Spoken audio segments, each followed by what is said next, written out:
This is one of those legends that stay with you till you're much older and sometimes never leave.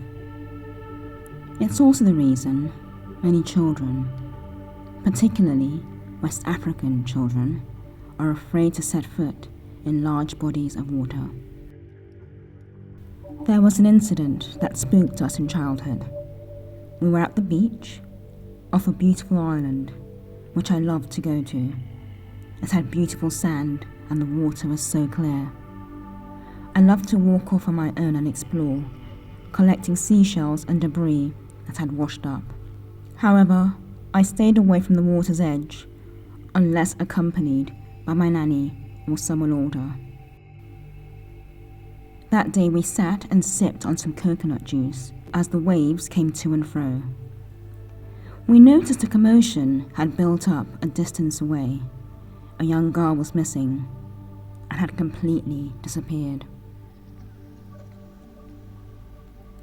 She had been standing close to the water's edge as she walked with her siblings, yet she was gone, as though spirited away. In the Western world, she is a creature adored by adults and children alike. But growing up in Nigeria, the mermaid, or Mami Water, as she is known, is a water spirit that is as feared as she is revered. When I was younger, nannies used to advise me not to go too close to the water's edge, lest I get caught and is never seen again. I recall a rumour going around once that some men who had gone off on a boat had been captured by the Mami Water during a torrential storm. I've been obsessed with large bodies of water and torrential rain ever since. Mami Water is popular in southeast Nigeria among the Efik, Ibibio, Igbo and Alang people. The woman who used to watch me as a child and tell me the stories to keep me in line and close was from the Igbo tribe. Now, as a Yoruba person, I'm from none of these tribes, but we are all a superstitious people, and it didn't stop our imagination taking over as the folklore spread throughout the region. With a female human upper half and a fish or serpent lower half, Mami Water symbolizes the good, such as good fortune, wealth and healing, but also the bad, threat of destruction and death.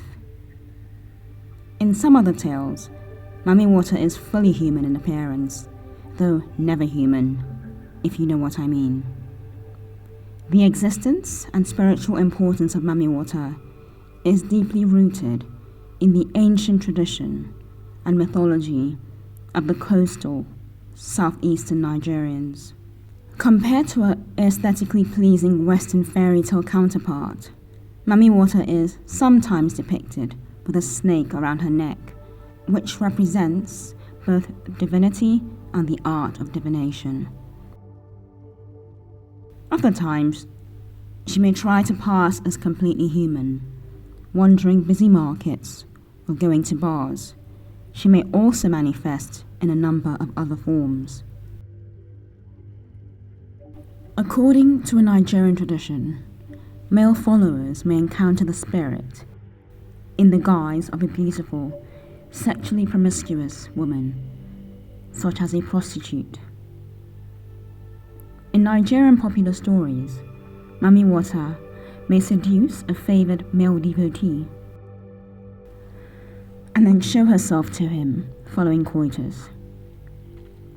She then demands his complete sexual faithfulness and secrecy about the matter. Acceptance means wealth and fortune, but rejection spells the ruin of his family, finances, and his life.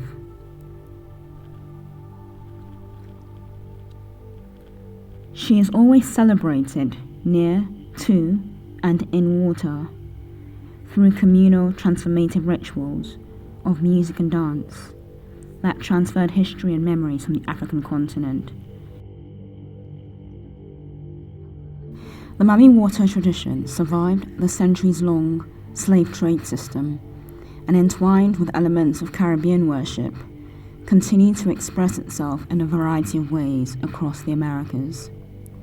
The stories of her snatching children from their mothers in their homes in West Africa followed her across the Atlantic to the Americas. It makes Mummy Water's role as a protector of mothers and children especially poignant. Her worship created a sense of strength and unity to fight against enslavement and retained respect for women as healers and leaders. Another interesting aspect of the Mummy Water deity is her connection to healing. If someone comes down with an incurable, languorous illness, Mummy Water often takes the blame. The illness is evidence that Mummy Water has taken an interest in the afflicted person, and that only she can cure him or her. Similarly, several other ailments may be attributed to the water spirit. In Nigeria, for example, she takes the blame for everything from headaches to sterility. In fact, barren mothers often call upon the spirit to cure their affliction. Many traditions hold that Mummy Water herself is barren, so if she gives a woman a child, that woman inherently becomes more distanced.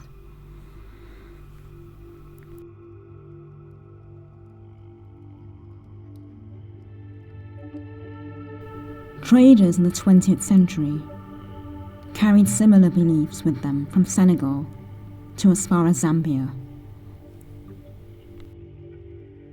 Till today, she is very real.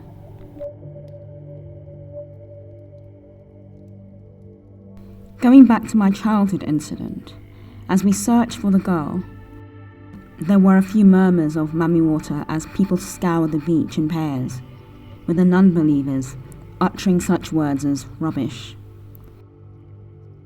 That incident somehow solidified the myth in my mind, and even though I know it to be a myth, I still treat the deity like she is real. We never did find out what happened to the little girl, but I like to think that she's resting somewhere, peacefully, warm and protected.